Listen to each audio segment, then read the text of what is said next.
What up? It's the Dropping Dimes podcast. I'm your host, Mark Veer, and welcome to episode number 11 with skill trainers and coaches, Marco Rivera and Taylor Sutlive. Fellas, how we doing? Bless, man. Good. How about you? I'm doing well. I appreciate you both coming on. I know you both have listened to a lot of the previous podcasts, and we're just kind of leading up to skills trainers now. So we'll dive into that when we get into the podcast. But some intros. When I met you guys, we talked a little bit off pod. Marco, I met you back in 2005. That's a long relationship when I got here to the factory through TAP and then through men's leagues. And we've had a great relationship over the last, close to 20 years.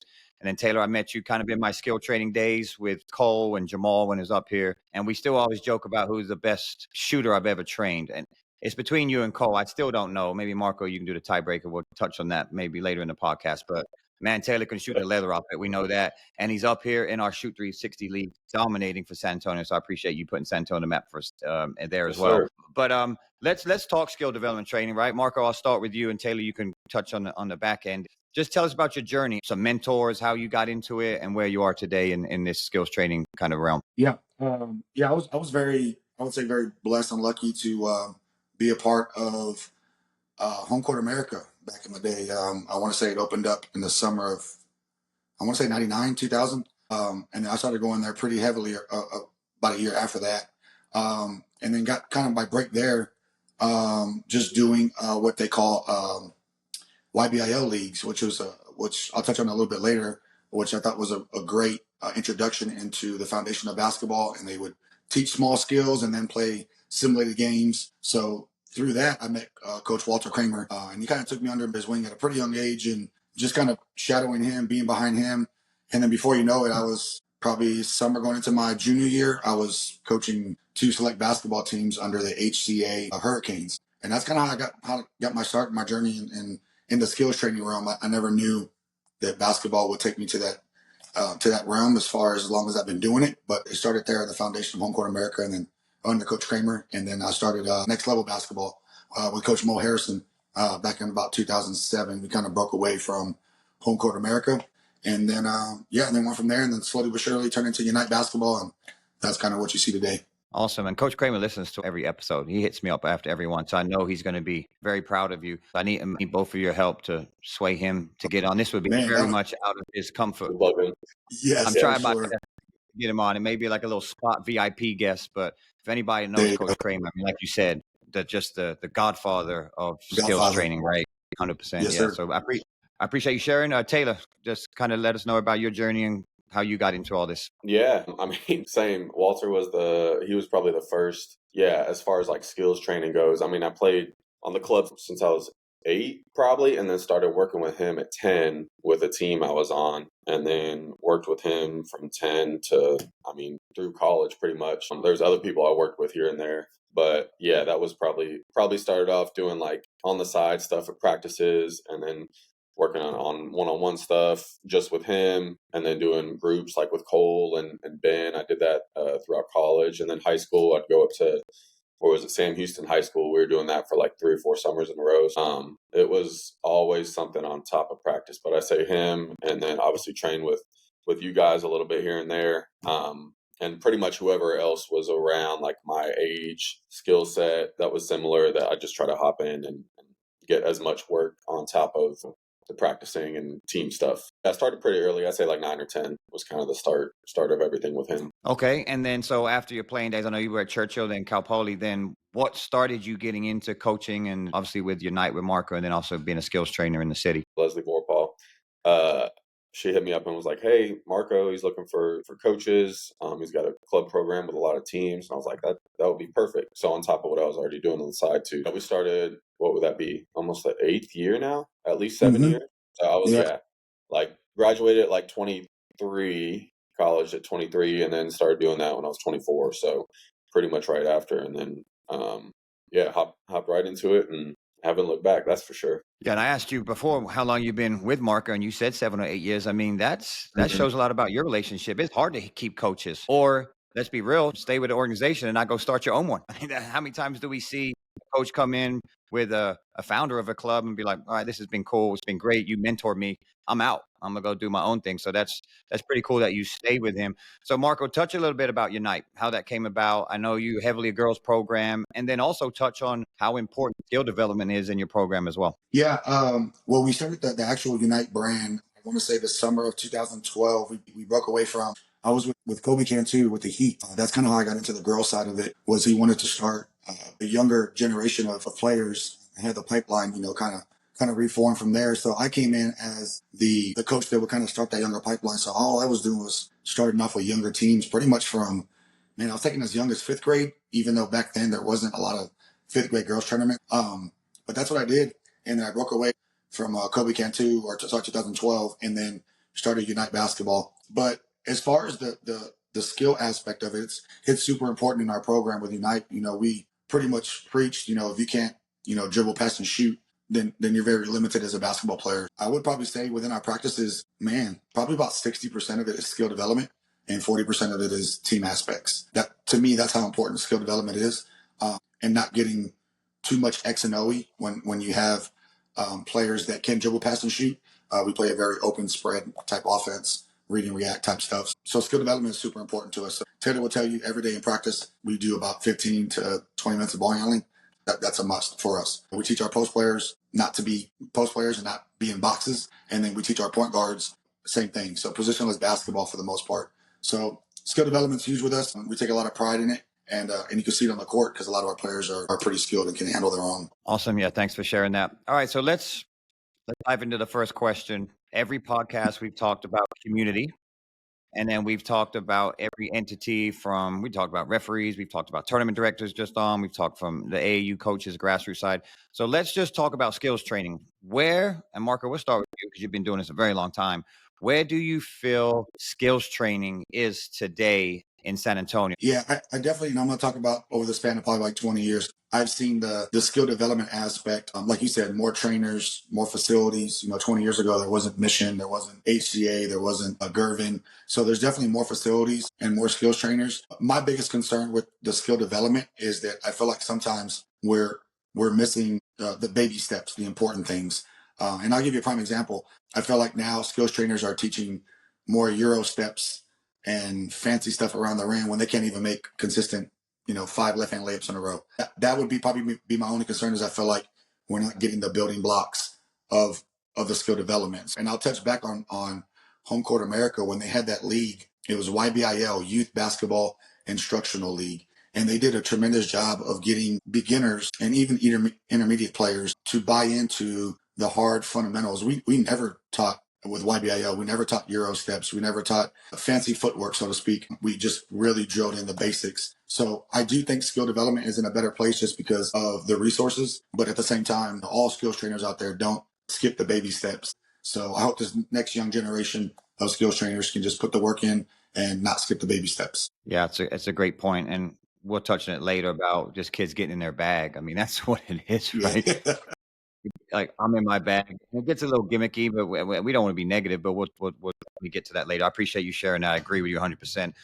Taylor, you want to add anything to it? Yeah, I mean, pretty similar. Good thing is that it's growing. I think the city is growing. There's more players, especially on our side. The female players it's crazy how I look back 10, 15 years ago, whenever it was, like when I was in high school, and it wasn't as big of a thing as far as like training goes, or just the population of basketball players in general on both sides of it. So it's a good thing it's growing. With more growth and more training and trainers comes, not everyone's going to be, or it's going to be a little different at what they do. And I think some things I see too, and it's not with trainers in San Antonio specifically, just like in general, that you're seeing a lot of things on social media, on Instagram, like you were talking about, people saying like, "Oh, get in your bag," and all this stuff. And it's a lot of like supplemental training on what you should do, whether it's like with cones, tennis balls, whatever it is. That stuff can be great, or it can be harmful, because you see people that should like make one move, like rip and go by the defender with proper, easy, simple footwork that you got to repeat. Right. And instead it's like, okay, let me get in my bag and make crossover between Hezzy behind the back, like all this stuff. You're staying in the same spot. So more than anything, it's good that it's developing, but we just still want to keep it as relevant to the game as possible. Because you're doing that stuff to be better in practice, be better in the game, and develop as an overall player, right? So if it gets away from that, like I know there's the guy on Instagram, I don't know what his name is, but he's he's tall, light skinned dude that like will Travel travel guy? all the yeah, and Oh, it's yeah. like yeah, he's going yeah, travel king, and he's doing that all the time. Okay, this is a technically legal move. First of all, it's not. Second of all, like I mean, people actually go out there and try to replicate that stuff. Like to a certain extent, it's got to stay within the boundaries of like this is just gonna keep it simple and help you develop as a player in practice and in games, and just keep it effective too. One of my guys I see on Instagram that's on the good side of things is Drew Hanlon. He works with a Love bunch of Drew. NBA players. I mean, his resume is yeah, and his credibility is amazing as is. But people say his workouts are hour long, they're intense, and they work on like 4 or 5 different little nuances. And you don't see anything that's too crazy, flashy, over the top. It's just like this is what we're going to do in games, so we got to replicate it, in our workouts. And it's pretty simple. I was showing one of our girls it, and she was like, "That workout looks boring." I was like, "Yeah, but you're telling that to someone who's an all-star in the NBA. Like, there's a reason for it." So, anyways, long story short, I think it's great that it's growing, but I think we just got to keep it simple and effective as much as possible. Yeah, great point. I'm glad you brought up Drew. Drew is my number one guy. I don't know how much stuff I've stole from that guy. I'm a member on his platforms. A lot of it's free. I mean, it's great stuff. So yeah, and I think the simplicity of basketball has definitely gone away, and it's not necessarily the kids' fault, maybe not the trainer's fault. It's social media, and I think a lot of the highlights you see on the NBA, you're seeing like Tatum getting his bag, but that's Jason Tatum. You're not Jason Tatum, right? No one's going to allow you to have dribbles on a low shot clock. Yes, I agree with you. I think we need to get back to some simplicity of the game. Before we go into that next question, I do want to touch on and get your opinion as well, if you don't mind. We talk about the growth of the city of basketball, and you pinpointed a couple shows ago about the referee clinics. I think it would do justice to the community eventually having skill trainer clinics, and where you can have people that come in that maybe have only been skills training for a year or 3 or 5 to maybe come in and talk to and get some advice from these older guys that have been in it for 3 or 4 times longer than they have. So I think that would be something that would probably benefit the community down the line, where you can just get 3 or 4 really well-known skills trainers in San Antonio and just say, hey man, look, and it could be free. Like we'll just get the gym, we'll just get people there, and I think that would be a good way to grow it from a skill development side, because we'll talk about it later. Coaching and skill development obviously is 2 way different things. The next question. There you go. That's my next question. Yeah, but yeah, it's a great point. It really is. I don't think you need to pay for it. A skills trainer coming Yeah. in has no money. They're trying to make money. Yeah. You know what I mean? It's the Yeah. same with a referee. They're coming in and they're new to this. So like that's why we do free training for referees. I 100% agree that there's no space for a skills trainer. Like, okay, I want to become one. How do I do it? Let me just grab some kids. And most skills trainers, guess how they start off? Well, what they know or how they were trained, right? So you guys use a lot of Kramer's stuff because that's what and then you add some stuff to it. But not everybody's working out with Coach Kramer for 10, 15 years. You know what I mean? So that's a great point. If you want to hit it, Marco, I'd support it 100%. Would love Hey, to. man. Yeah, we'll sit down. We'll talk about it. Yeah, for sure. Yeah, and that's what it's all about. This podcast is community, coming up with ideas. And in order to get better, everybody's got to put the work in. So love it. Really good idea. So Yes, my sir. next question is skills training versus coaches. Very, very different. And I'll tell a quick story, and then I'll let you guys, Taylor, you can go first. I was a AAU coach with my Admirals, and I loved it. Highly competitive, loved my team, missed my guys. Coach Kramer was the one that told me he could see how stressful it became, especially when I had my kids. When Ava came, what was that? She's now 11. That's scary. That I'm carrying my baby around the gym everywhere, and we're going off to New Orleans and Houston and Dallas, and my wife loved it. She was crazy fan. But after a while, I'm like, man, this is just taking a toll. I had one team. You guys have multiple teams. I had one team, and I'm like, man, this is very stressful. Kramer was like, yo, man, I really think you should just become a skills trainer full time. And I was dabbling in it. Same to you, all of our practices with a lot of skill development, a lot of player development. We did a bunch of that. And he told me, he said, man, you can train anybody in the city. And I'm like, okay, because when you have a team, right? I don't know if I want to go over there, right? Man, if you go over there, you may try and steal you. There's a trust issue, right? For sure. It was the best decision I ever made. So my question to you guys is, there is a big difference. How do you guys balance that? Because you run a program and then you're also skills trainers. So just talk to me, Taylor, a little bit about the difference, the pros, the cons to it. Yeah, I think there is a difference. Good thing is like how we were talking about it earlier, how we structure our practices is like first half or I mean however long it ends up being is skills training and then we can get into the coaching side. I think the part with skills training that I like is it's very like tailored to what you are needing to do. There's some girls that are really skilled that already have their bag and we get to challenge them a little more. And then there's people you go to the next person over and they're really struggling or they're like at a really elementary foundation of a base that we can go over to them and teach them something new. So I appreciate the attention to detail that you can have when you're doing skills training. When it switches over to the coach and the team side, you're now in charge of managing 5 people plus who's on the bench plus concepts plus I mean a lot of stuff like you were saying it like it was a Wrestle. lot. It became a headache. Once you get to the coaching side, it's like, hey, we got to show you concepts. We got to show you plays. If you're behind, like we only have a certain amount of time to have to manage X amount of people in the same time window that we could manage 1, 2, 3 people. Right. And then on top of the skills training part, I think it's cool to see just the evolution of being able to start, like we were talking about, start at the beginning of a season and see people's progress. I think that's like the most rewarding thing that you can see. Like we get them, February, March, the beginning of the season, we're working on the same thing. And we always tell the girls, like pull them to the side or tell them, after practices or games or whatever, like, do you remember where you were like a month or two ago? Like 6 months ago, it's the world of a difference. So I think from the coaches or skills trainers part of thing, like that's probably the most rewarding part of coaching and training as a whole. Yeah, good stuff. I hear a lot from coaches, high school coaches. We don't have time to work on Yep. skill development, right? Oh, I actually disagree with that. I'm gonna be real. I truly believe you see them every Me day, too. right? Mhm. You got to find some time to get some skill touches in there, whatever it is. Like you said, you guys do 20 minutes of ball handling every day. Because I work with a lot of high school players, and I'll ask them, "What are you working on?" I don't know. They don't know, right? I don't see you every day at practice, so I really don't know what you're struggling with. You may tell me, "I got to work on my threes. I'm not shooting three ball well." Come to find out, the coach don't even let you shoot threes. So there's a disconnect there, right? When you both said you get to see your players every day at practice, you know what they need. So Taylor's point, this player is really good ISO one-on-one player. They're terrible off the ball. All right, then we know what we got to work on. I believe high school coaches need to either jump into the skill development more, get more educated, or even hire Mhm. somebody. I know Mhm. Crocker, Yep. and I might have him pretty soon. I believe he was Yeah. working out with the Soto girls. I saw that.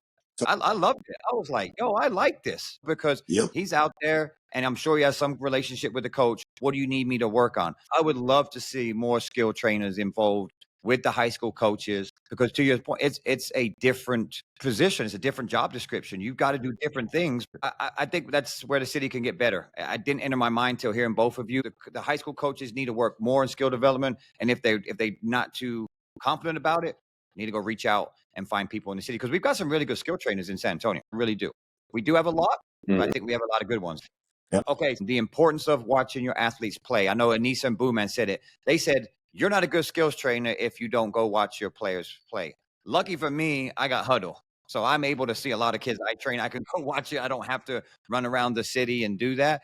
Taylor, we'll start with you. What one do you go and watch your players, and then the importance of you doing that during the season? Yeah, I definitely will when I can. I know I was coaching high school on the girls' side for a couple years, so I mean, we had games, so I couldn't really see as much as I wanted to, but we've definitely gone to as many as we can in a realistic sense of our girls' games. I think it's important for them just from a support aspect, and I feel like especially on the girls' side, I think they need that more than anything. I think it's important that you're spending time with someone to make them a better player. And like I said earlier, making them a better player, not for like, hey, let me get you better in this workout. Yes, for sure, but we're working them out to translate to practices, to games, to hopefully getting them to the next level. So just on top of that, showing them the support, I think it helps you see that in person of, oh my gosh, this is what I helped this athlete do. I didn't make them into this, but I help them along their journey. And then on their backside, it's like, oh, I have a coach that, especially just any coach in general, like I want to feel support that I'm not just some other player to them. that they're following me along because they're one of the reasons why I'm reaching this next level. I'm doing well in my high school games, middle school games, etc. So I think more than anything, just a support aspect. It's important for them to see, and then probably motivates them too. Like, this makes me feel good as a player on the court and off the court. So if they do want to reach that next level, I think it's only going to help them than hurt them. Yeah, I love what you said. I think just building relationships and maybe not coaching them a ton during the season, but just the support and being there. I've grown a lot in this aspect after I had kids. I was kind of a crazy coach. You both know that. I've got really good at diving into just their lives. Kids I train, I want to know what's going on in your life. I don't care about basketball as much, just how your grades going, what's going on here, how are you being as a teammate or whatever it may be. I think that's huge. And mental health is a big deal. And I think I'm eventually going to get somebody on, like a sports psychiatrist that I know. I think that's huge in today's work. There's a lot of pressure, right, with these kids, man. There's just a lot going on. So yeah, great stuff. Yeah, in the field that we're in the skills training field, relationships are everything. And building that relationship, part of building that relationship is showing support.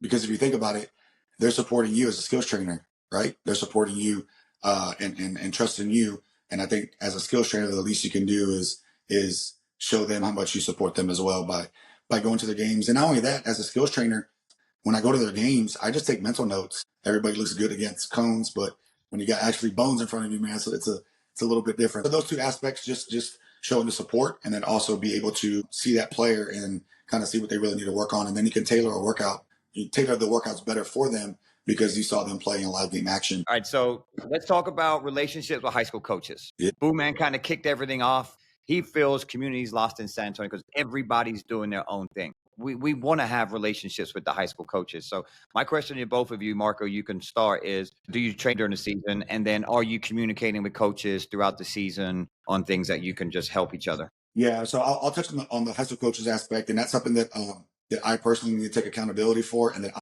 I am not really that good at communicating with high school coaches. And here's why, is because I feel like number one, high school coaches got so much on their plate. I'm not going to try to walk into their, call them, email them, reach out to social media, and bombard them with, hey, by the way, my name is Marco Rivera. Can I work out your players? It's more like if they need my services, then hopefully they can reach out to me. That's just kind of my mindset on it. So, but I do have some great relationships with coaches in San Antonio. I mean, I know a lot of high school coaches, but I don't go to them. I think my reputation precedes me, and I'm pretty good at what I do. So if they want to reach out to me, I'll be more than happy to. If they can give me gym time, I will go in there and train. My schedule allows me, I'm more than willing to do that. But so I will take, blame in that aspect where I just don't reach out to high school coaches enough or at all. And then as far as training players during the season, I personally do. I just don't obviously do any contact drills, but I actually think it's really important. You're lucky if you're getting up maybe 50 shots at practice, right? Because you're probably going over offenses, fine tuning this, maybe shooting some free throws here and there, whatever have you. So I just don't think they're getting the value of the reps during the season that they should. So I always tell players, hey, if you have a Saturday off, a Sunday off, whatever have you, if you can get in the gym and get some shots up, I mean, it pays huge dividends, and it kind of helps you maybe not go through those midseason slumps. When I see a lot of players go through midseason slumps, what do they always do? They go get more shots up. I'm like, well, you probably should have been doing that, so that you don't get to that point of the midseason slump. So me personally, I do train middle school and high school players during the season. I just limit to what they do as far as contact and just keep everything just kind of really game feel, catch and shoot. Simple but basic but effective workouts. So that, and again, that's just me. That's just how I operate in my space. Yeah, love it. Okay, good. I like you say, no contact. Every skills trainer should not be doing contact. You No. hope, what I'm saying, anybody listening, I hope you ain't doing live 1s and 2s and 3s during the season, because you don't want to have that conversation with that high school coach that they got hurt Sure and when don't. they can't do your watch, right? Yeah. Right. Taylor, next question for you. So I want to talk about kids today. A loaded question, but I've had an opportunity to train you. Got to where you got to based on what? Your work ethic, right? You're not I mean, you were pretty athletic in high school, whatever. I give that to you. You had some bunnies a little bit, but you were able to be a very, very good high school player at Churchill, and then got to go play Division I at Cal Poly, right? There's no way you do that if you don't have work ethic. Let's just be real, right? So I want to talk about kids today. We've talked a lot about is it the parents? Is it the kids? What do you notice you can compare yourself when you started training pretty young to where they are now? Are you seeing a difference in the athletes you work with? I think so. Yeah. Like you said, I mean, I can only compare it to my experience. I think it's quantitative and qualitative as much as possible. The more the more reps you get, the more you work, the closer you are to getting to your goals. You see it constantly. Those who are in the gym longer, who get to practice early, stay practice late, who are in group trainings, they ask about one-on-one trainings, all that stuff. They're the ones that at the end of their middle school, high school, even college career, they're the better players at the end of it. So I think it's quantitative, and the more hours you put in, the better. Now, I say qualitative too. Like, you can't go and say, work out for 2 hours and everything when it was just shooting by themselves and jacking up half court shots. Like, that's not working out. So talking about this whole thing, that's when you need a skills trainer to kind of give you some direction and make it applicable as possible and effective as possible. And like you said, like myself, I can only speak of my own experience. So having trainers that, would train me either one-on-one or in a group, I think I noticed the greatest strides in my game over middle school, high school by working with them. So that's what I did in my own time as well, whether it's in the backyard, garage, go to the gym. And then on top of that, your previous question too, as far as like just getting extra reps in. I mean, God bless my dad for this. He would go after school with me to the OG Spectrum, the one that's Gold's now at Rogers Ranch. Mm-hmm. And we just get like 100, 150 makes up before a game or just after school. And I'm like, it's those little things that it maybe take like 45 minutes to an hour, but you do that enough times and you're going to see the results you get. With kids nowadays, I think if you do both those things, keep the quantity up and the quality up, I think if you want to reach a new level or be successful, great. If you're one that's like, I'm just here to play with my friends, I want to get better at a sport because I like it, cool, that's fine. But for those that really do want to see improvement and everything, it's just you cover both those things. I think you're gonna be in a good position compared to your peers. Yeah, love it. Mark, are you want to add to it? Yeah, just touching on the worth ethic standpoint, you have to really question how much of a child's worth ethic, at least at the very young age, how much of that really falls on the parents, right? Because parents also have to have a worth ethic to get them to skills trainings, to practices, to games. Parents need to take accountability in their worth ethic and getting those kids there. And then when the kids do get there, and I constantly drill this into kids a lot, and Taylor kind of touched on that a little bit, the work that you put in during the 90 minutes or 2 hour workout is crucial because you want to leave that gym a better player than what you were when you walked in. And the only way you're going to do that is if you take each rep and each drill as serious as possible. And that's a mindset and that's a worth ethic. And Taylor's heard me say this a whole lot. I think the biggest way that players can repay their parents back for all the time they put into their child in basketball is by going 100% and having that worth ethic. That's the best way you can repay your parents back. Maybe doing a little bit of chores on the side here and there, but that's the best way to repay them back. I do think there is a little bit of a disconnect from obviously generations when I talk about worth ethic, because Taylor can talk about this. People that know me know this. I mean, we used to do 2-a-days, 3-day workouts. I used to work out with AD and do morning workouts with Coach Kramer, and then we go eat and then do a midday shoot around and then go hoop at night. Like we get 3 workouts in that one day. You know what I mean? And again, that's just a worth ethic and a mindset that I don't think a lot of kids today maybe if you tell a kid, hey, we're going to do 2-a-days, they're going to look at you like they don't know what 2-a-days are. So I do think there is a little bit of a disconnect of kids understanding how hard they really do have to work to get to that next level. And that's why I love seeing kids in San Antonio come back and college kids come back and talk to high school kids and middle school kids and tell them, man, it's hard. It's hard to get to that next level. And if you don't have the worth ethic and the mindset, you're not going to make it. But again, it's on us as skills trainers and parents to drill those into the kids at an early age of how important it is to have that worth ethic. Yeah, totally agree. The 2-a-day joke's funny because we have lamps, and then a kid with 9 to 12, they come back loud, like, "Yo, you're doing a 2-a-day." What? I'm like, never mind. Never mind. That went over your There head. you So go. you ain't used to the Yep. 2-a-day. The work ethic parent was interesting too. Now, obviously, I have kids that are deep in sports. My daughter does homeschool gymnastics 5 days a week, 5 hours a day, and my son does soccer 4 or 5 days a week.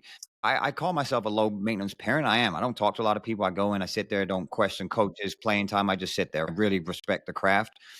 But man, we've created a lifestyle where I don't need to ask my kids to go hard. It's what we do, right? I drop my daughter Yeah. off at 7:30 every day, pick her up at 12:30. I never have to say, hey, make sure you work hard today. This is what we're doing. We're all in. It just becomes like a lifestyle, right? So I tell a lot of parents because they'll ask me, I don't need to be yelling at my kid. You need to work hard and do this and do that.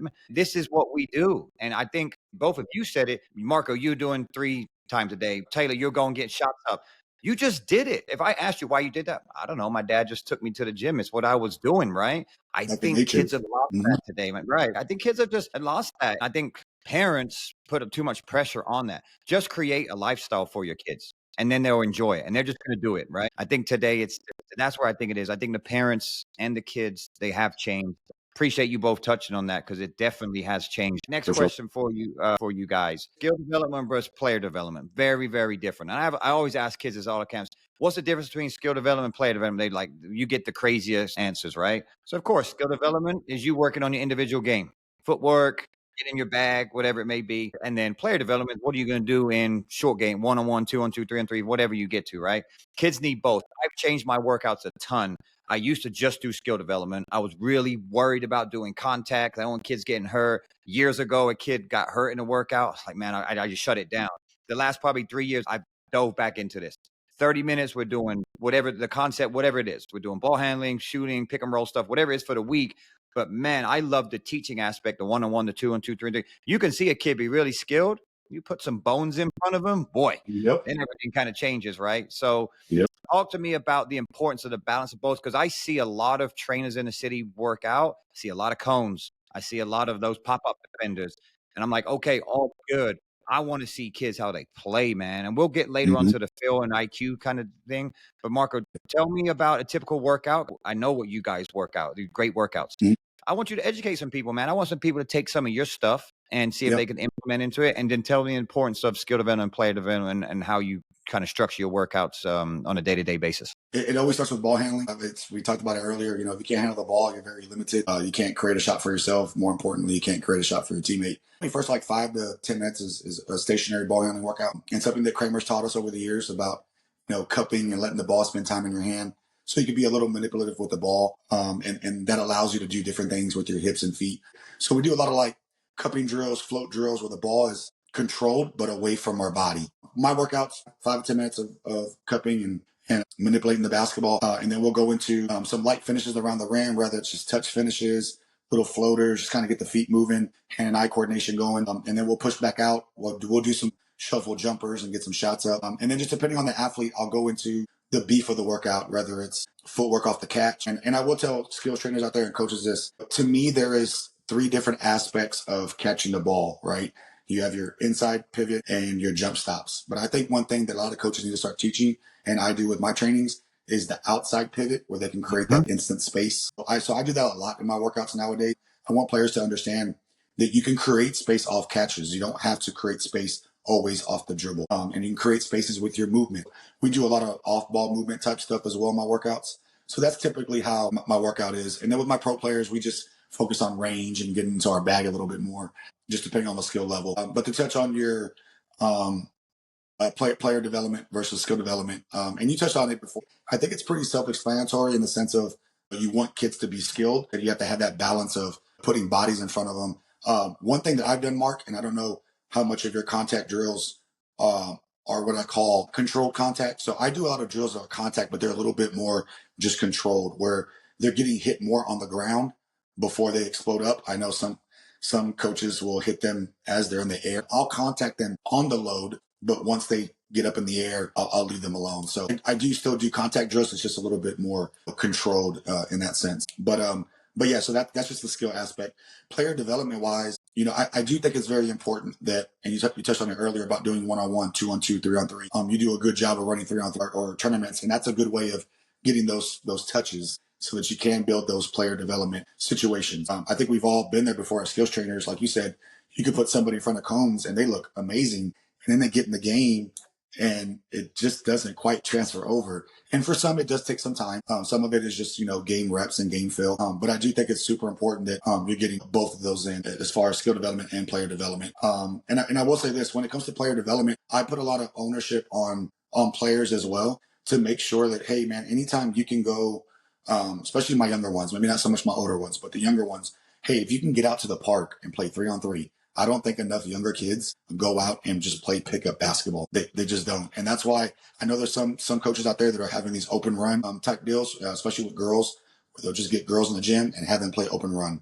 And I think that's so cool because that's so good for player development. They could probably pick up some bad habits here and there, but I do think it's good for their player development. So yeah, so that's my take on the skills aspect and the player development aspect.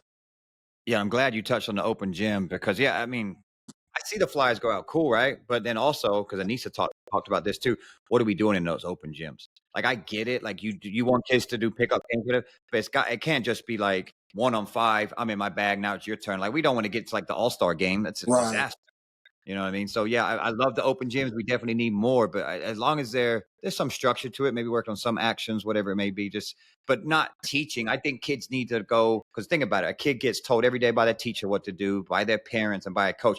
Yo, can you leave me alone and let me just kind of go do something without being told what to do? So there's some balance to that, right? Yeah, for sure. Yeah. And we do some over the summer and we just kind of make sure we monitor the games and make sure everything's going smooth and just maybe throw in, hey, let's just put this action and see what it looks like, whatever. So I Right. agree with that. Right. Okay, Taylor, next question for you, and I'll give you an example so I can maybe clarify the question a little different. Mm-hmm. So I put here weaknesses and strengths. Now I learned this from Drew Hanlon, and I've done this for quite some time. I like to work on both, but I think a lot of skill trainers work more on weaknesses and not strengths. I'll give you an Mm-hmm. example. Like Langston Love, my guy. All right, that's my guy. I've had him since second grade. He was the most efficient player of the EYBL, and he scored 82% of his points going right. And everyone said he couldn't go left. Yeah, okay, cool. Until you stop him going right, then we can talk about him going left. So we worked a lot on his stuff about going right and then possibly getting to a counter left or whatever. But he's so good going right. I'm not going to Mm-hmm. work an hour 15, you going left, and then you 82% of the time you going right. Right. So I changed a lot the way that I train. And Drew said that, like, yeah, we're going to definitely work on weaknesses, but what you're good at, man, I just want to keep strengthening that, Mm-hmm. right? Keep building on that. Yeah. So Taylor, do you want to agree with that? And is that something that you guys do with your girls and kids that you train? Yeah, I say it's the phrase I say to the girls, or just said it myself or in my head, whatever it is that you wanna work on your weaknesses, but perfect your strengths. Yep. So if you're 90% good at one thing, I'll take myself for example. When I was younger, I was a slower, non-athletic kid for the most part, growing up till maybe like later junior, senior year in high school. But for the most part, I'm not the quickest, I'm not the tallest, I'm not the exploding off the ground. So I think I was naturally good at shooting, and I worked on it all the time. And from an early age, was like, oh, this guy's a shooter. But for myself, I don't want to be a shooter. I want to be a good basketball player.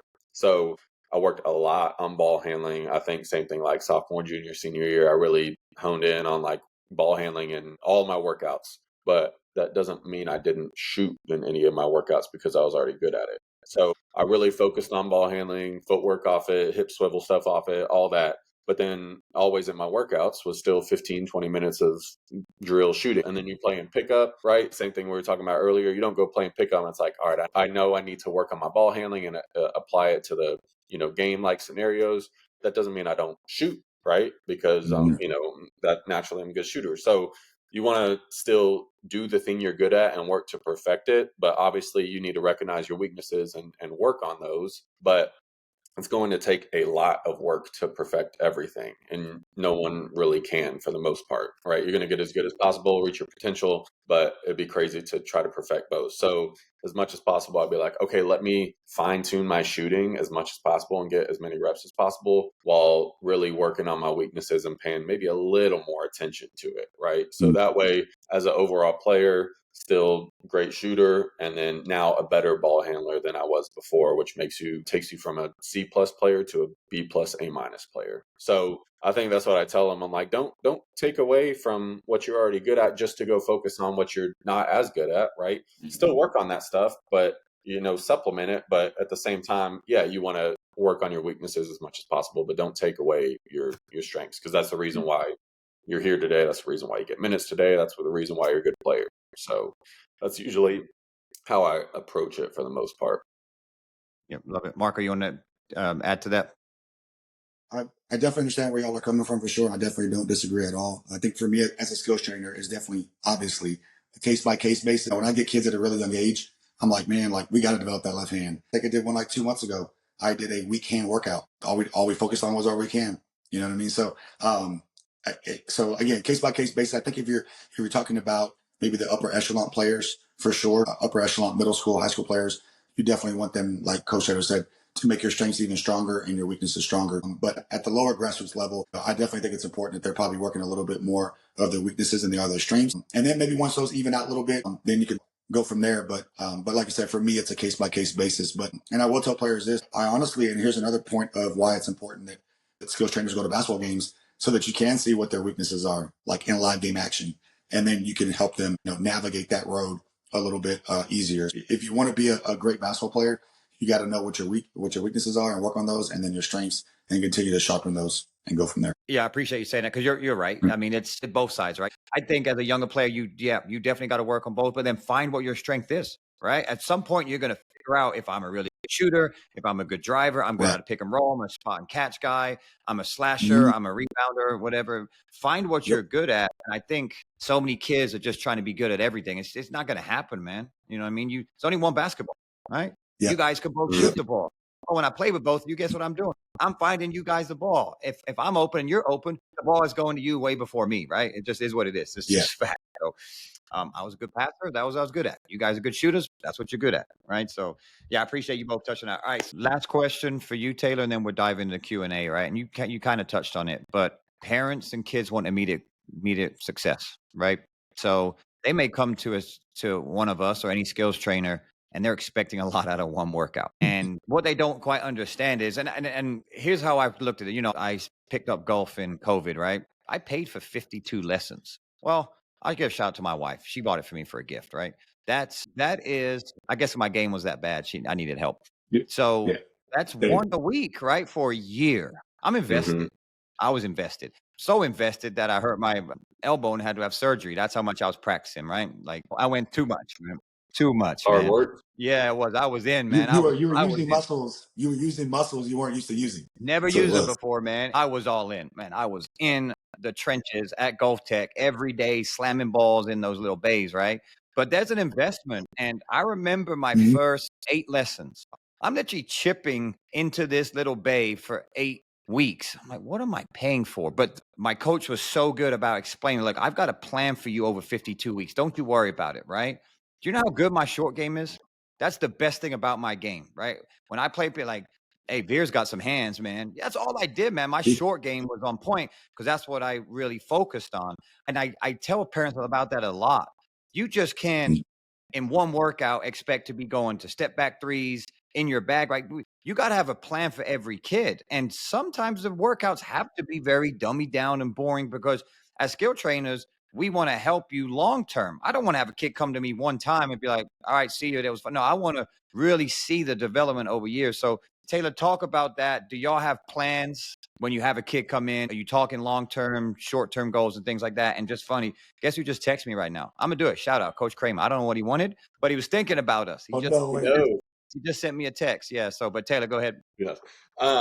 Yeah, I think more than anything that, and I think all good coaches, trainers, whatever it is, are the same, that there are so many levels from going from level 1 of like baseline, like I don't know how to dribble or shoot or anything. I'm uncomfortable with the basketball in my hand. And I think there's a lot of parents or whoever it is that think like, oh, there's like 5 levels. You go from level 1, you go from level 2 to start working on your change of directions, everything. And then level 3 is like, all right, we're a little more in our bag. And then level 4 is like, we're shooting like Steph Curry. And then 5 is like, I'm the best thing ever. When really there's probably like 25 to 30 levels. So with that being said, it takes time. Some people they come to us, we assess their game as a whole, we assess their skills as a whole, and they come to us and they're on level 2 out of 30. So a lot of people also expect you to go from level 2 to level 30 in a span of 6 to 8 weeks. Like it doesn't happen like that. I'd say from level 1 to 30 takes, years. I encourage all players especially, but parents too, that go on YouTube and watch Steph Curry's warm-up routine into his game because they think like, Curry, the guy that makes consistent 30-footers. It's like, yes, but go watch his workout. I'm pretty sure he makes anywhere from 60 to 80 shots, makes 60 to 80 shots within a 6-foot radius of the rim. And then he's stepping back, working on 10 to 12 footers for the same amount of time. And then it's threes, and then it's catch and shoot threes, and then it's working off the dribble, etc. So there's like I said, there's levels to development as a whole, but you have to be humble enough and realistic enough to realize what level you're on and realize it just takes time to work the way up.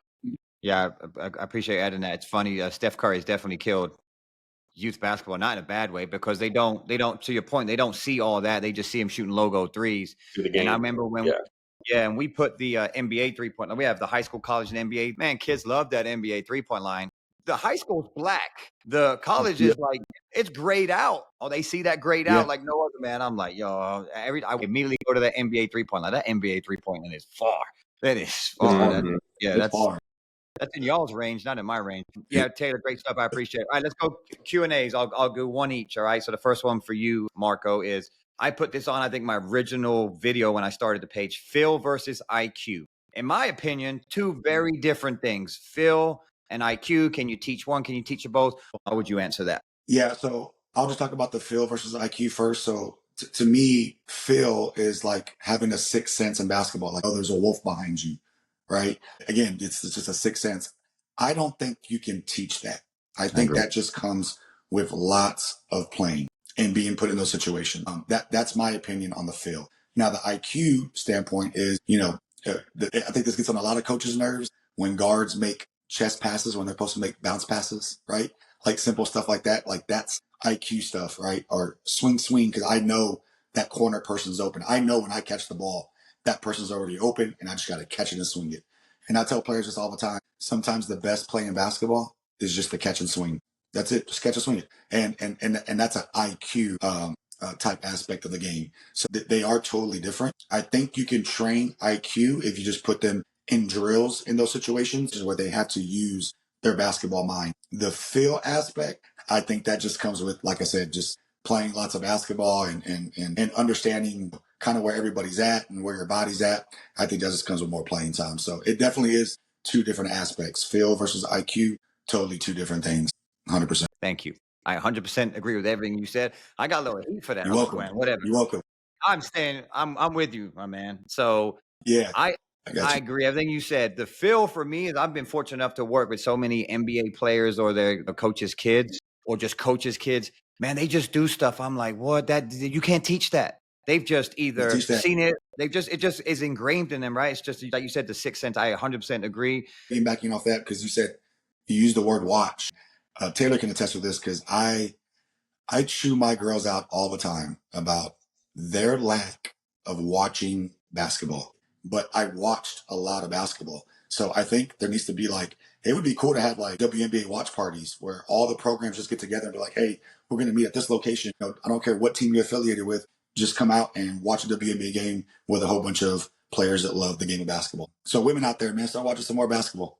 Yeah, for sure. And they're on ESPN all the time. Caitlin Clark changing the All game, the time man. now. I mean, the LSU's and the South Carolinas of the world. Yep. Every night there's Mhm. women's basketball. And I'm a women's college referee. I love women's basketball. I like to watch it from the period of the game. I love to watch the referees because I know a lot of them. It's the same mechanics we use. We tell kids all the time the same thing. I make them go watch it, but I say, hey, 5 minutes. I want you to watch a player because all they're doing A is player. watch it. Just go, hey, find if it's Luka Doncic or Kyrie, whoever you love, go watch them for 5 minutes, and then you can go watch the game. Some kids struggle to do that. They just can't even lock in for 5 minutes and just see what they do with the ball, without the ball, how they're communicating. But kids don't watch the game enough, and there's so many opportunities out there.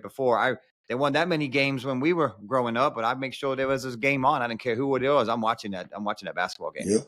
Yeah, I 100%. love it. All right, next one for you, Taylor. I've had a lot of debates on this. Can a kid or athlete be too skilled? Hmm.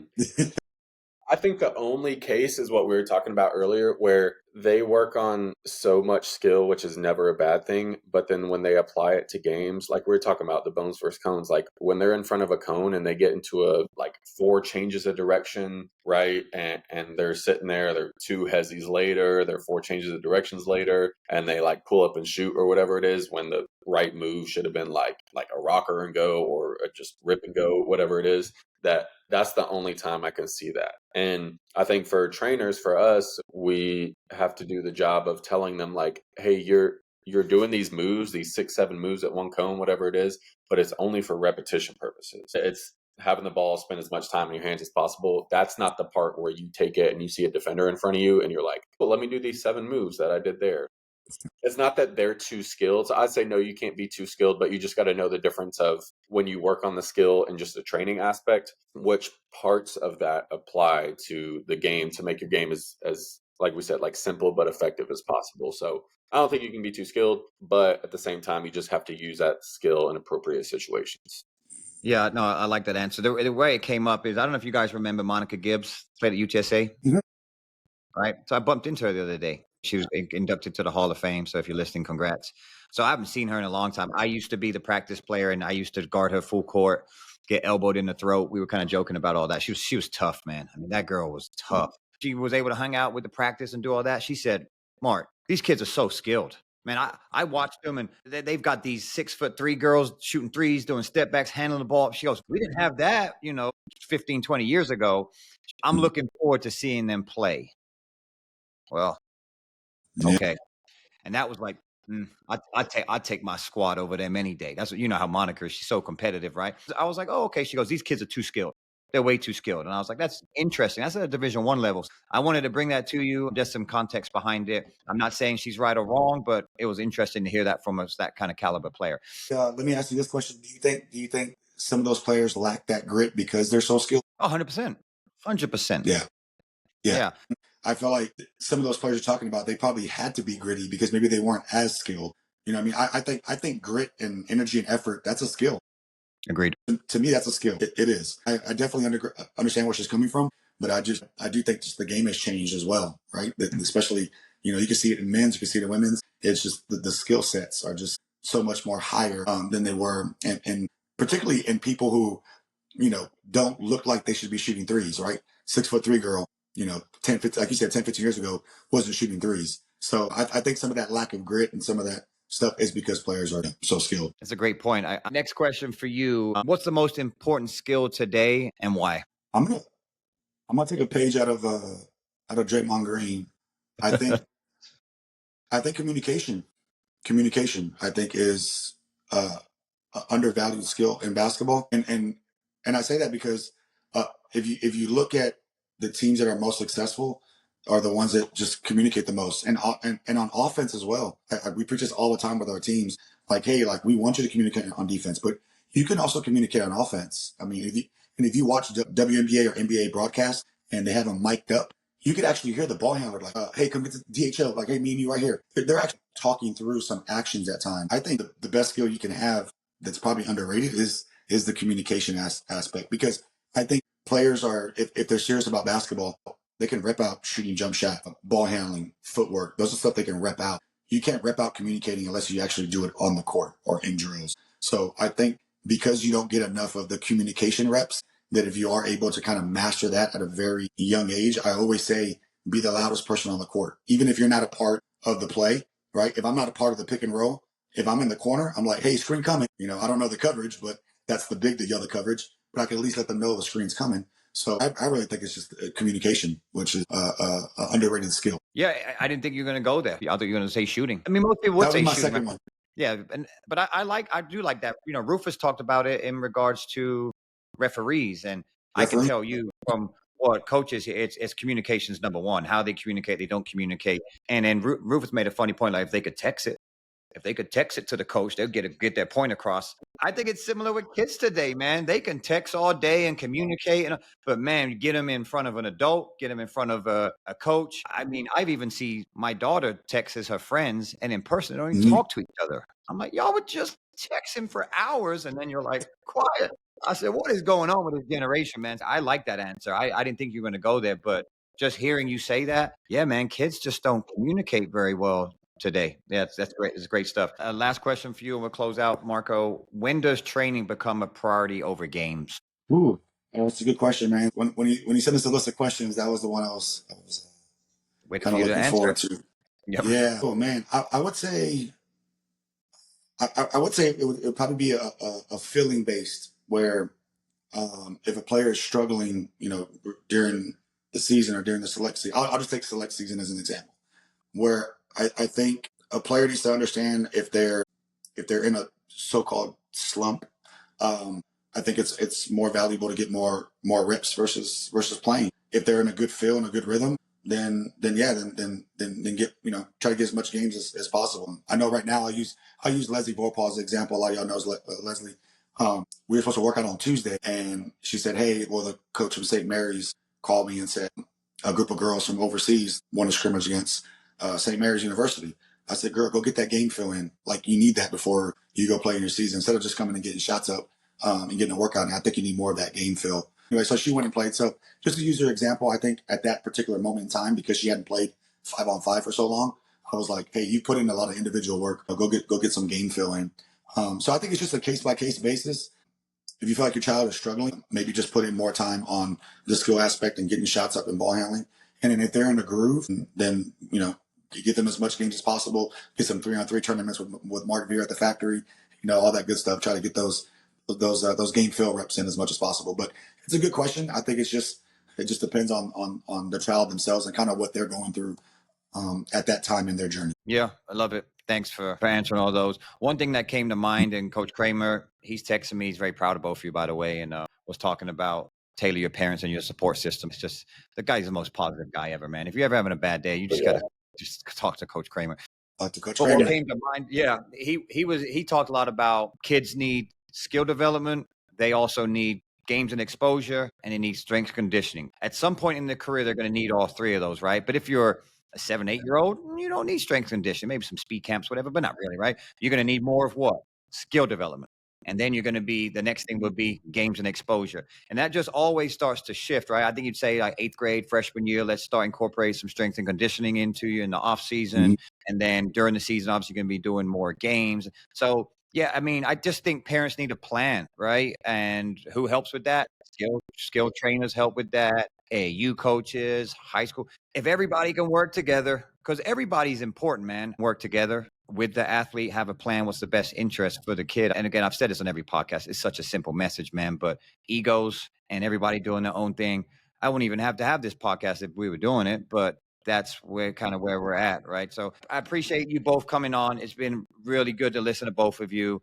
You've been at this a long time. You're both very successful, great girls program, and I'm a big advocate for girls basketball as well. So thanks for coming on, sharing your time. We're here to help in the skill development world. So appreciate you both. Take care. We'll be talking. Thank you, Mark. Thanks for having us, man. Appreciate you. This is Mark. Thank you for listening to the Dropping Dimes podcast. Make sure to go follow us on IG at Dropping Dimes Pod. Remember, each Friday we'll be dropping a new episode, so hit the follow and bell notification buttons to never miss any content. Let's get better together. We out.